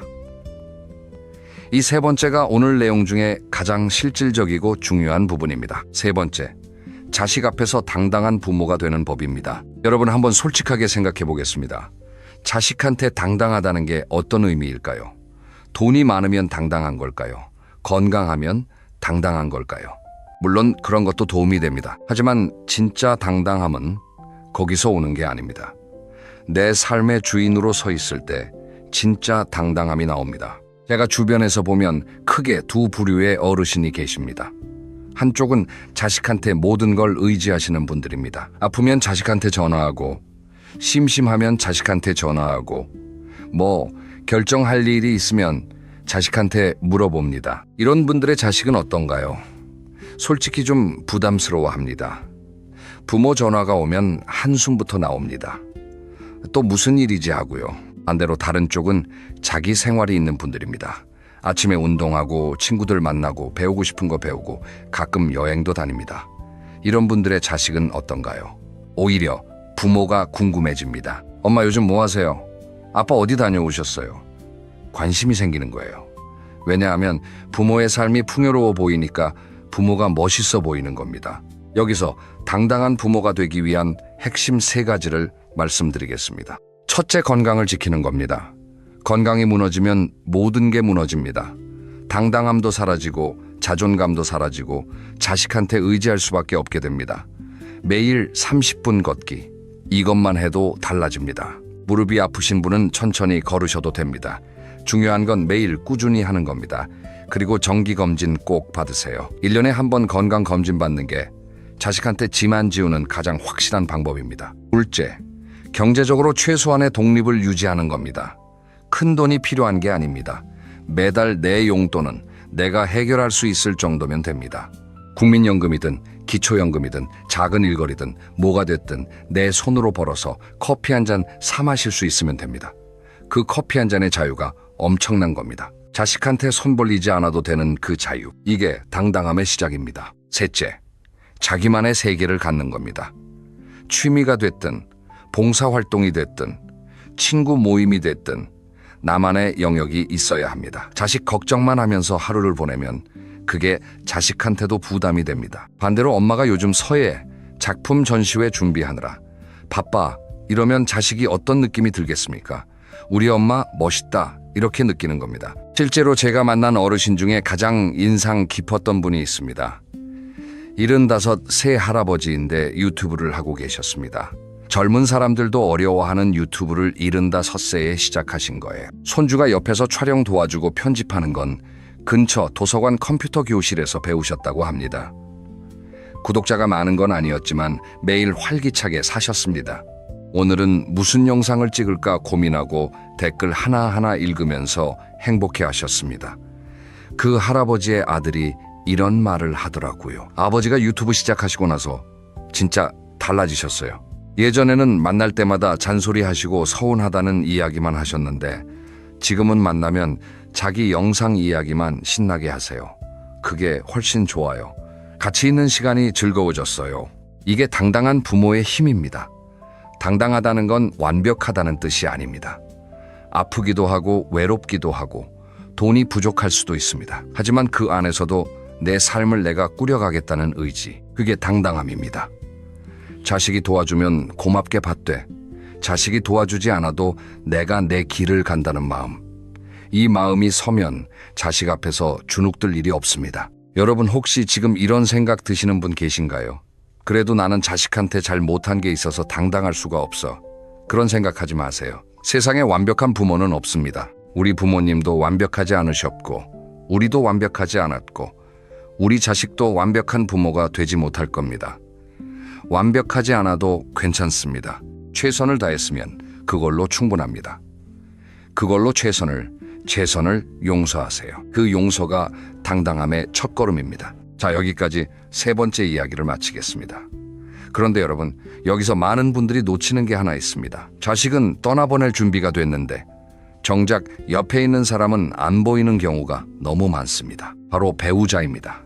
4번째 이야기가 바로 이겁니다. 4번째, 부부 관계가 자식보다 먼저라는 것입니다.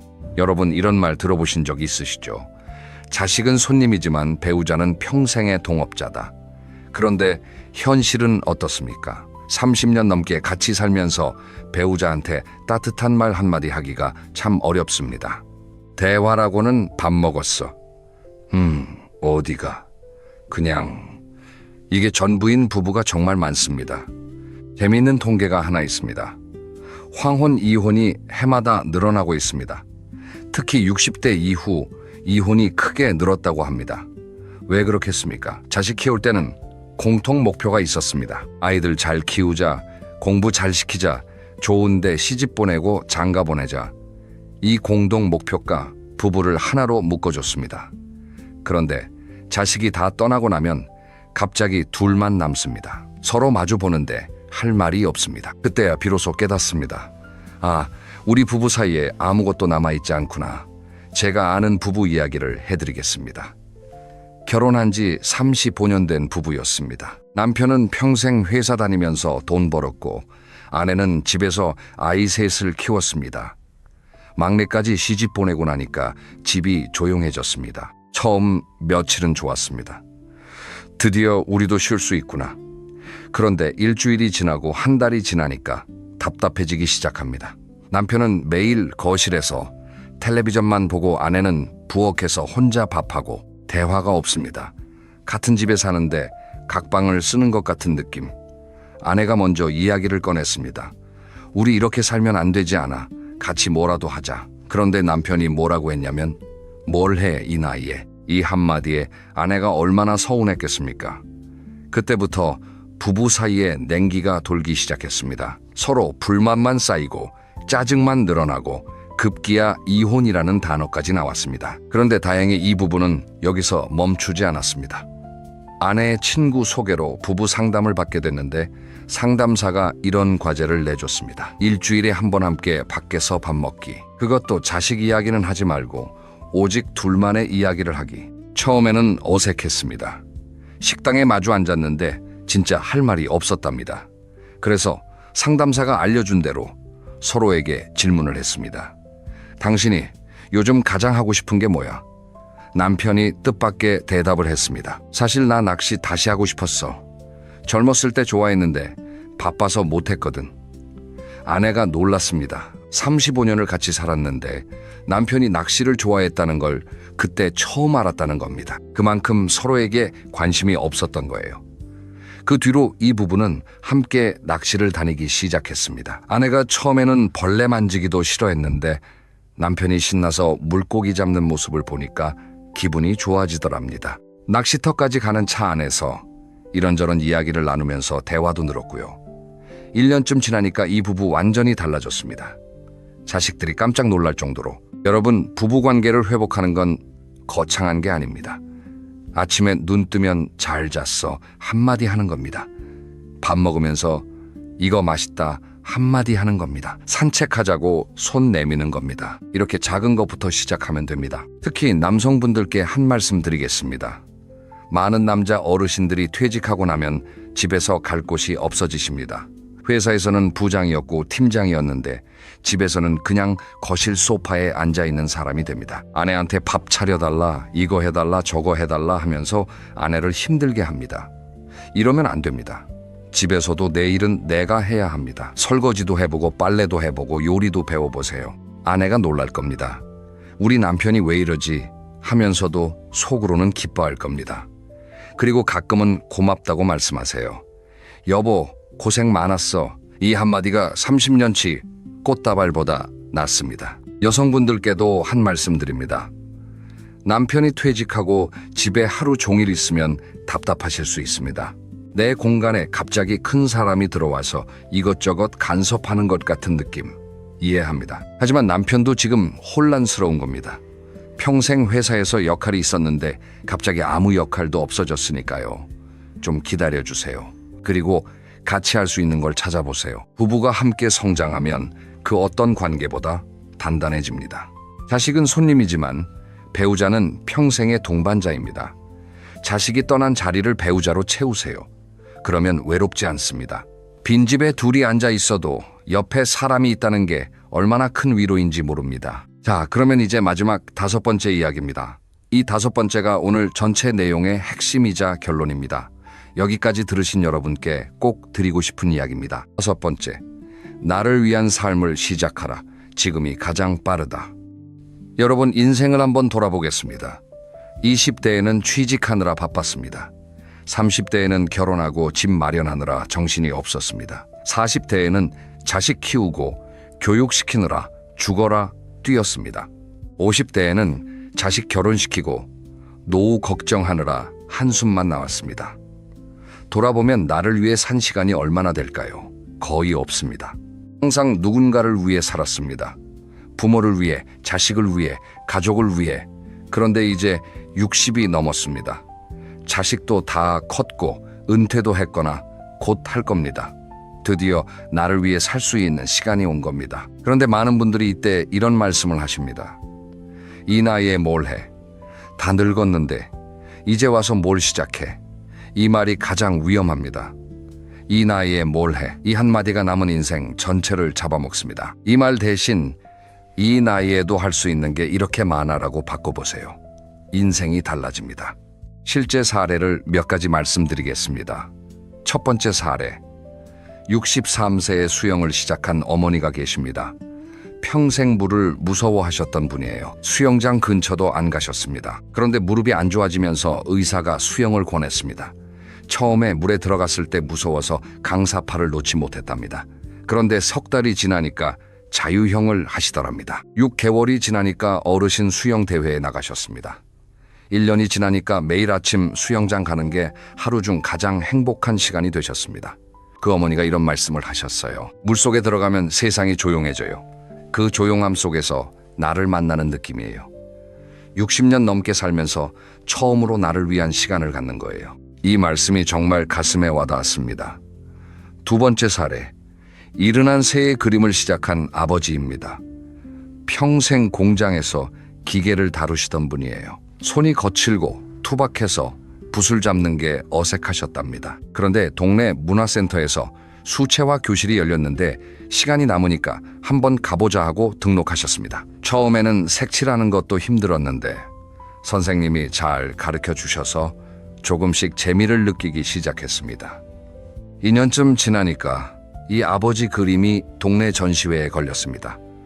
본인이 그린 그림이 액자에 넣어져서 벽에 걸려 있는 걸 보면서 펑펑 우셨답니다. 70년 살면서 이런 날이 올 줄 몰랐다고. 그 전시회에 아들, 딸, 손주들이 다 와서 할아버지 그림 앞에서 사진을 찍었습니다. 그때 그 아버지 표정이 어땠겠습니까? 세상에서 가장 당당한 표정이었을 겁니다. 세 번째 사례. 67세에 봉사활동을 시작한 할머니입니다. 퇴직하고 나서 1년 정도를 집에서만 보내셨습니다. 텔레비전 보고 잠자고 밥 먹고 그러다 보니 우울해지기 시작했습니다. 사람을 안 만나니까 말하는 것도 서투르다 느끼셨답니다. 그런데 우연히 동네 독거노인 도시락 배달 봉사를 알게 되셨습니다. 일주일에 3번 어르신들 댁에 도시락을 배달하는 건데 시작하고 나서 완전히 달라지셨습니다. 봉사를 받는 어르신들이 손잡고 고맙다고 하시면 내가 누군가에게 필요한 사람이라는 걸 느끼게 되셨답니다. 자식한테 받지 못했던 그 감사와 인정을 봉사 현장에서 받게 된 겁니다. 여러분, 새로운 걸 시작하는데 나이는 정말 상관없습니다. 유명한 화가 중에 늦깎이 화가들이 많습니다. 모세 할머니라고 불리는 화가는 78세에 본격적으로 그림을 그리기 시작해서 101세까지 1600여 점의 작품을 남겼습니다. 이분이 이런 말을 남겼습니다. 인생은 우리가 만드는 것이다. 언제나 그래왔고 앞으로도 그럴 것이다. 나이와 상관없이. 여러분, 지금 이 순간이 남은 인생에서 가장 젊은 날입니다. 내일은 오늘보다 하루 더 나이를 먹습니다. 그러니까 뭔가 하고 싶은 게 있다면 오늘 시작하세요. 완벽하게 준비될 때까지 기다리지 마세요. 그런 날은 오지 않습니다. 그냥 시작하세요. 서투르고 어색해도 괜찮습니다. 시작한 사람이 이기는 겁니다. 무엇을 해야 할지 모르겠다고요? 그러면 아주 작은 것부터 시작해보세요.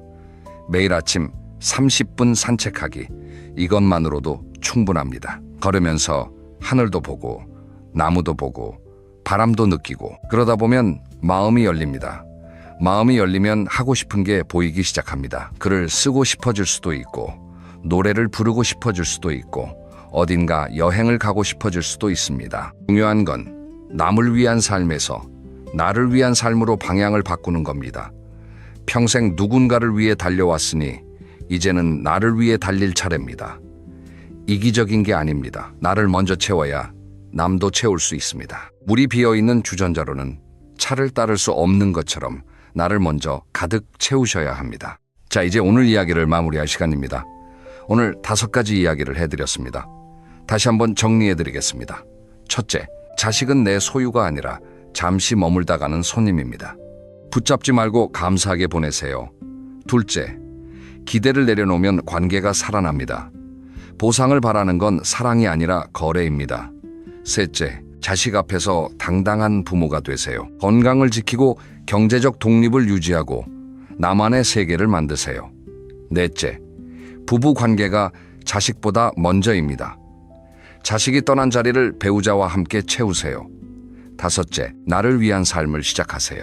지금 이 순간이 가장 빠릅니다. 여러분, 이 5가지를 마음에 담으시면 60대 이후의 삶이 완전히 달라집니다. 서운함과 외로움 대신 감사와 자유가 찾아옵니다. 자식에게 매달리는 부모가 아니라 자식이 존경하는 부모가 됩니다. 마지막으로 이 말씀을 드리고 싶습니다. 여러분은 충분히 잘 사셨습니다. 최선을 다해 가족을 지켰고 최선을 다해 자식을 키웠습니다. 그 세월이 결코 헛되지 않았습니다. 이제는 그 노력을 인정해 주세요. 남이 아니라 여러분 스스로가요. 그리고 남은 시간은 온전히 여러분을 위해 쓰세요. 그게 가장 아름다운 노년의 시작입니다. 오늘 영상이 도움이 되셨다면 좋아요 한번 눌러주시고 주변에 이 이야기가 필요한 분이 있다면 공유해 주세요. 그리고 구독과 알림 설정도 부탁드립니다. 다음 영상에서는 자식과 건강한 거리두기를 하면서도 따뜻한 관계를 유지하는 구체적인 대화법을 알려드리겠습니다. 어떤 상황에서 어떤 말을 해야 서로 상처받지 않는지 실제 사례를 가지고 자세히 풀어드릴 테니 꼭 기대해 주세요. 여러분, 오늘도 건강하시고 행복한 하루 보내세요. 감사합니다.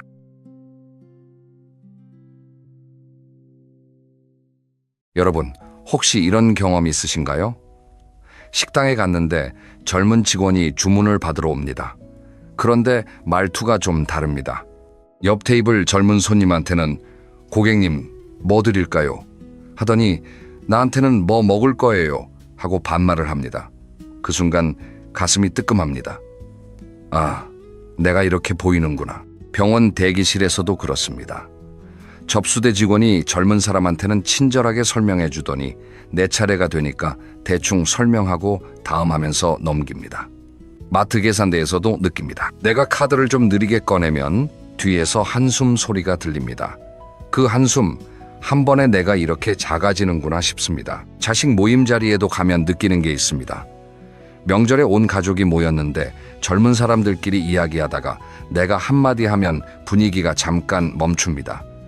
아, 내 아버지 하고는 다시 자기들끼리 이야기합니다. 나는 그 자리에 있지만 없는 사람이 된 느낌. 이걸 느껴보신 분은 아실 겁니다.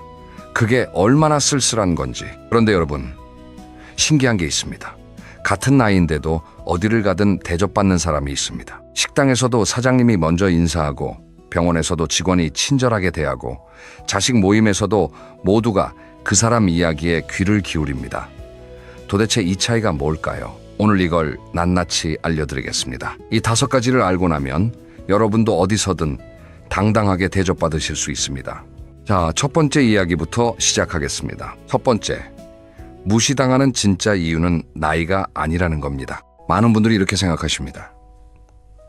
나이가 들어서 무시당하는 거야. 젊었을 때는 안 그랬는데 늙으니까 사람들이 나를 하찮게 보는 거야. 충분히 이해합니다. 실제로 우리 사회가 나이 든 사람을 대하는 태도가 예전 같지 않은 것도 사실입니다. 그런데 한 가지 질문을 드리겠습니다. 같은 70대인데 왜 어떤 분은 존경받고 어떤 분은 무시당할까요? 나이가 원인이라면 70대는 다 무시당해야 하는 거 아닙니까? 그런데 현실은 그렇지 않습니다.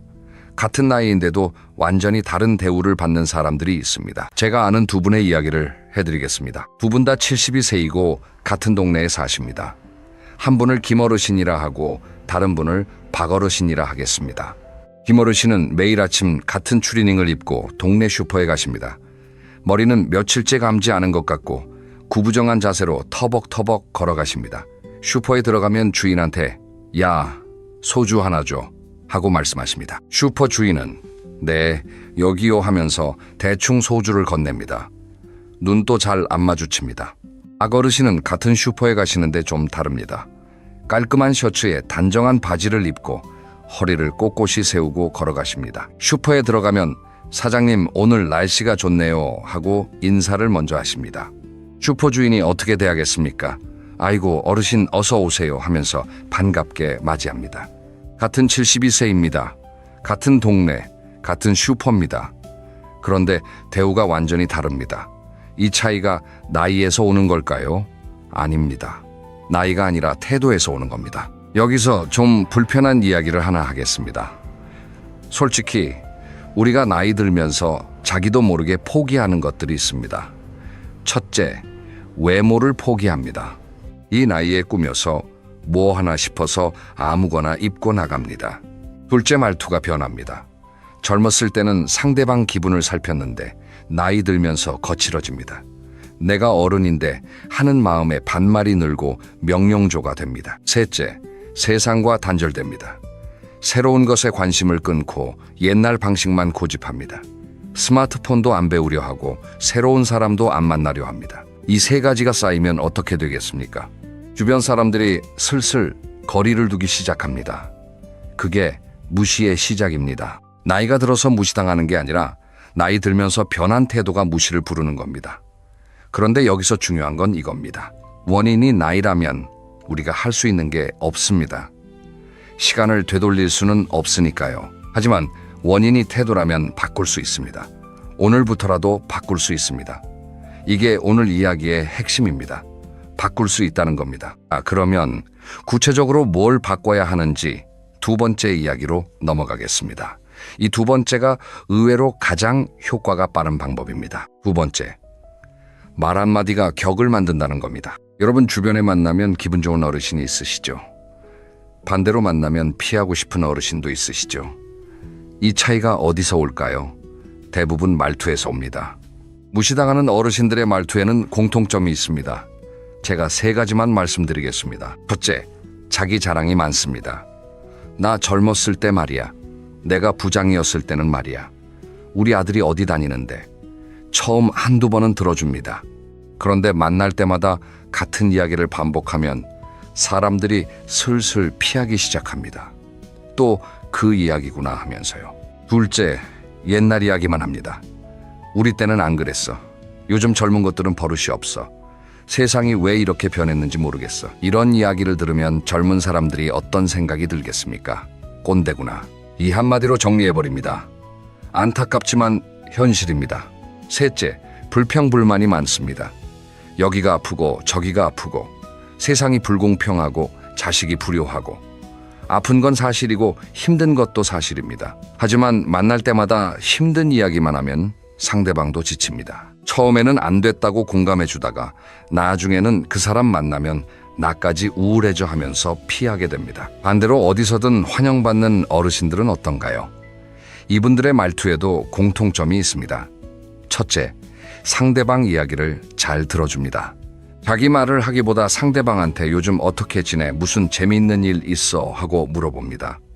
사람은 누구나 자기 이야기를 들어주는 사람을 좋아합니다. 나이가 많은 어르신이 내 이야기를 진심으로 들어주면 그 어르신이 특별하게 느껴집니다. 제가 아는 68세 어르신 한 분이 계십니다. 이분이 동네에서 인기가 정말 많으세요. 비결이 뭔지 아십니까? 이 어르신은 누구를 만나든 먼저 질문을 합니다. 젊은 사람을 만나면 요즘 회사 생활은 좀 어때 힘들지? 이렇게 물어보십니다. 동네 아주머니를 만나면 손주가 많이 컸겠네. 사진 좀 보여줘. 이렇게 관심을 보이십니다. 그러니까 모든 사람이 이 어르신을 좋아합니다. 만나면 기분이 좋으니까요. 둘째, 짧고 핵심만 말합니다. 나이가 들면 이야기가 길어지는 경향이 있습니다. 하나를 말하려고 시작했는데 10가지로 번집니다. 여기 갔다가 거기 갔다가 다시 돌아오고 듣는 사람이 헷갈립니다. 환영받는 어르신들은 할 말을 간결하게 합니다. 길게 늘어놓지 않습니다. 그래서 말에 힘이 실립니다. 말이 짧을수록 무게가 있습니다. 셋째, 유머가 있습니다. 여기서 유머라는 건 웃긴 이야기를 잘한다는 게 아닙니다. 자기 자신을 가볍게 웃어 넘길 줄 아는 여유를 말합니다. 나도 요즘 눈이 침침해져서 리모컨인 줄 알고 전화기를 텔레비전한테 들이밀었다니까. 이런 식으로 자기 이야기를 유머로 풀어내면 주변 사람들이 편해집니다. 이 사람은 함께 있으면 즐겁다는 느낌을 주는 겁니다. 여러분, 한 가지 실험을 해보시겠습니까? 내일부터 일주일만 이렇게 해보세요. 누구를 만나든 먼저 상대방한테 질문을 하나 던지는 겁니다. 요즘 어떻게 지내세요? 이것 하나면 됩니다. 그리고 상대방이 대답하면 그냥 들어주세요. 충고하지 말고 내 이야기 꺼내지 말고 그냥 들어주세요. 일주일만 해보시면 사람들의 태도가 달라지는 걸 느끼실 겁니다. 정말입니다. 그리고 말투에서 꼭 고쳐야 할 것이 하나 더 있습니다. 바로 반말입니다. 나이가 많다고 처음 만난 사람한테 반말하시는 분들이 계십니다. 식당 직원한테 야, 이거 갖다 줘. 택시기사한테 빨리 좀 가. 이러면 상대방이 어떻겠습니까? 겉으로는 네, 알겠습니다. 하지만 속으로는 불쾌합니다. 그 불쾌함이 무시로 돌아옵니다. 나이가 많을수록 존댓말을 쓰는 사람이 진짜 어른입니다. 젊은 직원한테 수고하세요. 감사합니다. 이 한마디만 해도 상대방 표정이 달라집니다. 그리고 그 직원이 다음에 나를 만나면 더 잘 대해줍니다. 존중은 돌아오는 겁니다. 내가 먼저 존중하면 상대방도 나를 존중합니다. 혹시 이런 생각하시는 분 계신가요? 내가 왜 젊은 놈한테 존댓말을 해야 돼? 내가 어른인데. 이 마음 충분히 이해합니다. 우리 세대는 어른을 공경하는 문화에서 자랐으니까요. 하지만 시대가 변했습니다. 지금은 나이로 존경받는 시대가 아니라 태도로 존경받는 시대입니다. 이걸 받아들이는 게 중요합니다. 시대가 변한 걸 탓해봐야 소용없습니다. 변한 시대에서 존경받는 방법을 찾는 게 지혜입니다. 자, 이제 세 번째 이야기로 넘어가겠습니다. 이건 겉으로 보이는 부분이라 효과가 바로 나타납니다. 세 번째, 외모를 포기하면 세상이 당신을 포기한다는 겁니다. 여러분, 솔직히 말씀드리겠습니다. 사람은 겉모습으로 판단합니다. 그러면 안 되는 거 아닌가 하시겠지만 이건 본능입니다. 처음 만나는 사람을 판단하는 데 걸리는 시간이 3초에서 5초라고 합니다. 그 짧은 시간에 이 사람이 어떤 사람인지를 외모로 판단합니다. 안타깝지만 현실입니다. 그래서 외모를 포기하면 위험합니다. 여기서 외모라는 건 잘생기고 예쁘고를 말하는 게 아닙니다. 깔끔함과 단정함을 말하는 겁니다. 비싼 옷을 입으라는 게 아닙니다. 깨끗한 옷을 입으라는 겁니다. 화장을 진하게 하라는 게 아닙니다. 세수하고 머리 빗고 나가라는 겁니다. 재미있는 이야기 하나 해드리겠습니다. 어떤 70세의 할머니가 백화점에 가셨습니다. 편한 추리닝에 슬리퍼를 신고 가셨는데 직원들이 쳐다보지도 않더랍니다. 뭐 필요한 거 있으세요 하고 다가오는 사람이 아무도 없었습니다. 속상해서 집에 돌아오셨습니다. 그런데 며칠 뒤에 딸이 옷을 사줬습니다. 깔끔한 블라우스에 단정한 바지, 거기에 머리도 단정하게 하시고 가벼운 화장도 하셨습니다. 같은 백화점에 갔는데 직원 태도가 완전히 달랐습니다. 어서 오세요, 고객님. 뭐 찾으시는 거 있으세요? 차 한 잔 드릴까요? 같은 사람입니다. 같은 백화점입니다. 달라진 건 오직 옷차림과 외모뿐입니다. 이게 현실입니다. 불공평하다고 느끼실 수 있습니다. 사람을 겉으로 판단하면 안 되지 않나? 맞습니다. 안 되는 겁니다. 하지만 세상이 그렇게 돌아간다면 우리가 거기에 맞춰야 합니다. 세상을 바꿀 수는 없지만 나를 바꿀 수는 있으니까요. 여러분, 매일 아침 거울 앞에 서 보세요. 오늘 나가서 사람을 만난다고 생각하고 옷을 골라 입어보세요. 거창하게 차려입을 필요 없습니다. 깨끗한 셔츠 하나, 단정한 바지 하나, 이것만으로 충분합니다. 남성분들께 특히 말씀드립니다. 많은 남자 어르신들이 퇴직하고 나면 외모 관리를 완전히 놓으십니다. 매일 같은 추리닝, 매일 같은 운동화, 면도도 이틀에 한 번 하고 머리도 대충 빗고 이러면 안 됩니다. 매일 아침 면도하세요. 깨끗한 옷으로 갈아입으세요. 이것만 해도 거울 속 내 모습이 달라집니다. 거울 속 내가 달라지면 자신감이 달라집니다. 자신감이 달라지면 걸음걸이가 달라집니다. 걸음걸이가 달라지면 사람들의 시선이 달라집니다. 이게 선순환입니다. 여성분들도 마찬가지입니다. 이 나이에 무슨 화장이야 하시는 분들이 계십니다. 화장을 안 하셔도 됩니다. 하지만 피부 관리는 하세요.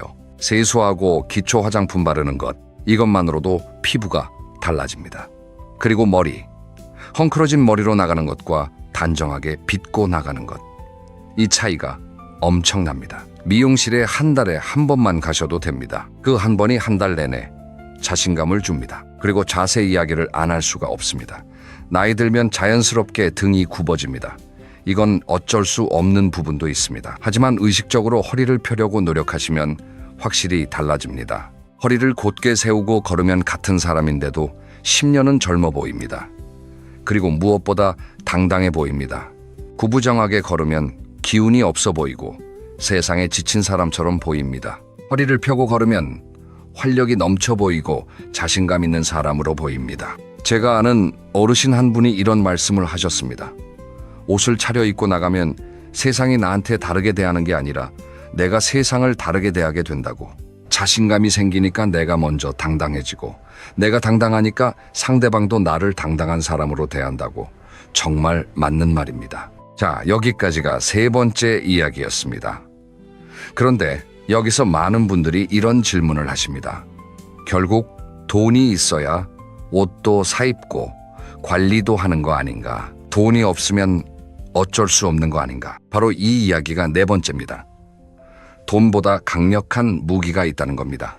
네 번째, 돈보다 강력한 무기가 있습니다. 여러분, 솔직히 물어보겠습니다. 돈이 많으면 무시 안 당할까요? 어느 정도는 맞습니다. 현실적으로 돈이 있으면 대우가 달라지는 건 사실입니다. 하지만 돈만으로는 진짜 존경을 받을 수 없습니다. 주변에 돈은 많은데 사람들이 뒤에서 욕하는 어르신 보신 적 있으시죠?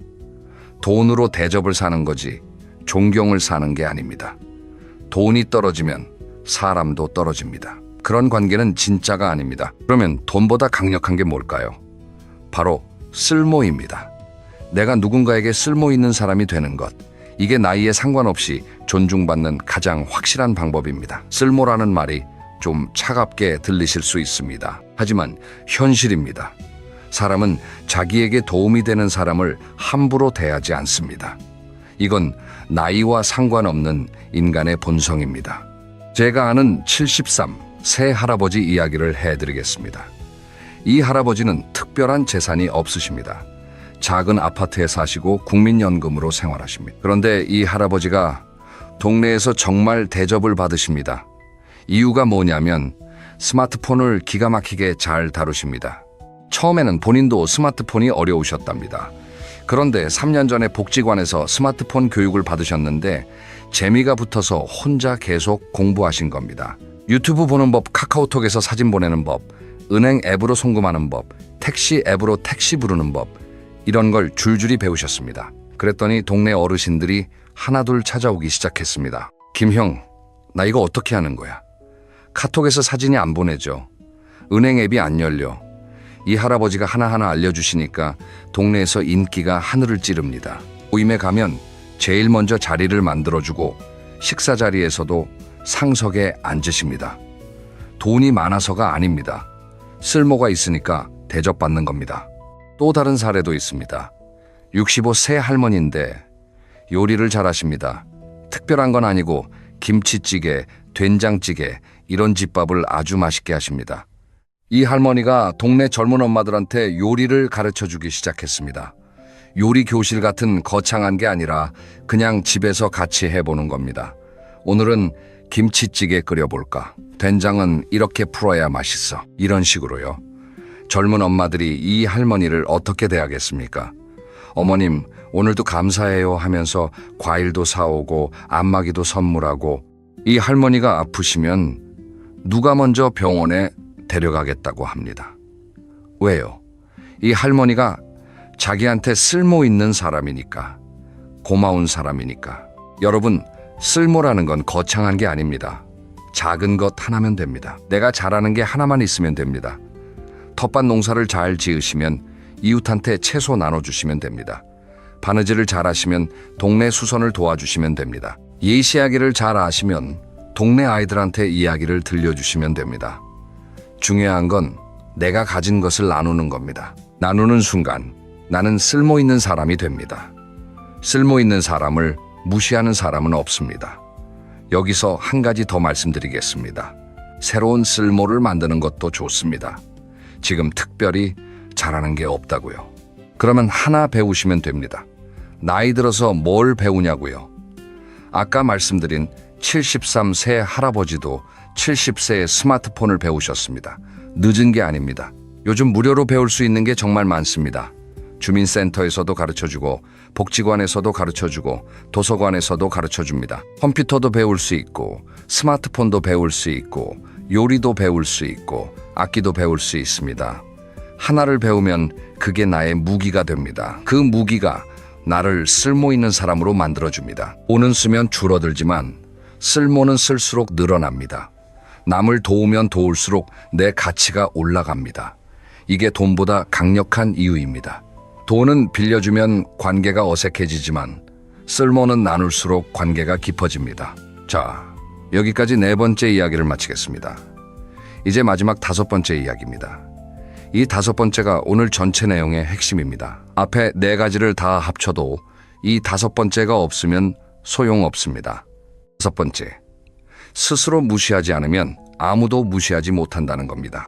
여러분, 가장 무서운 무시가 뭔지 아십니까? 남이 나를 무시하는 게 아닙니다. 내가 나를 무시하는 겁니다. 이게 가장 무섭습니다. 한번 돌아보세요. 혹시 이런 말을 자주 하고 계시지 않습니까? 이 나이에 뭘 해? 늙으면 다 그런 거지. 나는 이제 쓸모없어. 젊은 사람들한테 방해만 되지.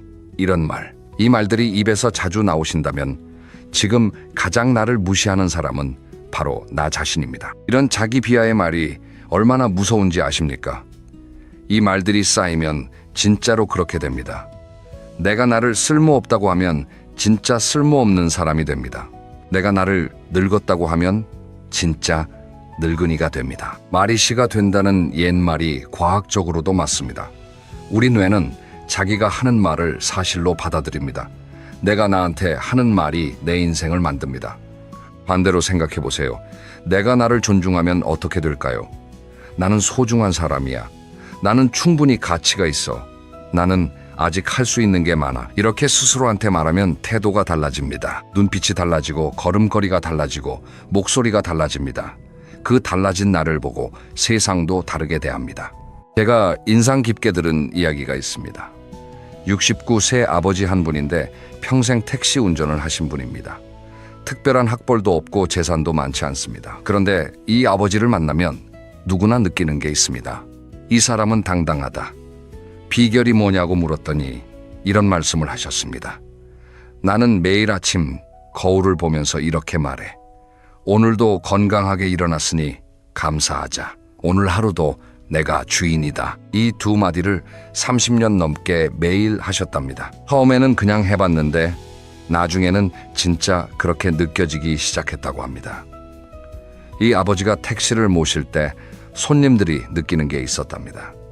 이 기사님은 뭔가 다르다. 당당하고 여유 있고 자기 일에 자부심이 있다. 그래서 단골이 많았습니다. 팁을 주는 손님도 있었고요. 나이 들어서 택시 운전을 하는 게 부끄러운 게 아니라 자기 일을 당당하게 하는 모습이 멋있어 보인 겁니다. 여러분, 당당함은 조건에서 오는 게 아닙니다. 돈이 많아서 당당한 게 아닙니다. 학벌이 좋아서 당당한 게 아닙니다.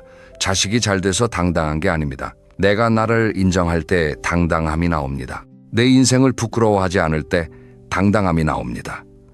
여러분의 인생을 한번 돌아보세요. 얼마나 열심히 사셨습니까? 어려운 시절에 가족을 먹여 살리려고 새벽부터 밤까지 일하셨습니다. 자식 교육시키려고 내 욕심 다 접으셨습니다. 부모님 모시면서 동시에 자식까지 키우느라 허리가 휘었습니다. 그 세월이 얼마나 대단한 겁니까? 그걸 스스로 인정해 주세요. 남이 인정 안 해줘도 내가 인정하면 됩니다. 그리고 부당한 대우를 받았을 때 이야기를 하겠습니다. 나이 들면 부당한 대우를 받는 상황이 생깁니다. 식당에서 무시당하기도 하고, 관공서에서 대충 대우받기도 하고, 병원에서 설명도 제대로 안 해주기도 합니다. 이럴 때 어떻게 해야 할까요? 많은 분들이 두 가지 중 하나를 하십니다. 하나는 참는 겁니다. 그냥 넘어갑니다. 나이 들었으니 이런 대우도 참아야지 하면서요. 다른 하나는 화를 내는 겁니다. 내가 어른인데 이게 뭐야 하면서 소리를 지릅니다. 둘 다 좋은 방법이 아닙니다. 참으면 속에서 병이 나고 화를 내면 꼰대가 됩니다. 가장 좋은 방법은 화내지 않고 단호하게 선을 긋는 겁니다. 예를 들어보겠습니다. 식당에서 직원이 반말을 했습니다. 이때 이렇게 말하는 겁니다. 저한테 존댓말 해주시면 좋겠습니다. 화내지 않고 조용하지만 단호하게 이 한마디면 됩니다. 대부분의 직원은 죄송합니다 하면서 바로 태도를 바꿉니다. 병원에서 의사가 설명을 대충하고 넘어가려 합니다. 이때 이렇게 말하는 겁니다. 선생님, 제가 이해할 수 있게 좀 더 자세히 설명해 주시겠습니까? 이것도 화내지 않고 정중하지만 분명하게 내 권리를 당당하게 요구하는 겁니다. 이렇게 선을 긋는 사람을 무시하기는 어렵습니다. 왜냐하면 이 사람은 스스로를 존중하는 사람이라는 게 느껴지기 때문입니다. 자기를 존중하는 사람을 함부로 대하면 본인이 불편해집니다. 그래서 알아서 예의를 갖추게 됩니다. 여러분, 정리하겠습니다. 남에게 무시당하지 않는 가장 확실한 방법은 내가 나를 무시하지 않는 겁니다. 매일 아침 거울 앞에서 나 자신한테 말해주세요. 나는 열심히 살아왔. 나는 충분히 가치 있는 사람이다. 오늘도 당당하게 살자.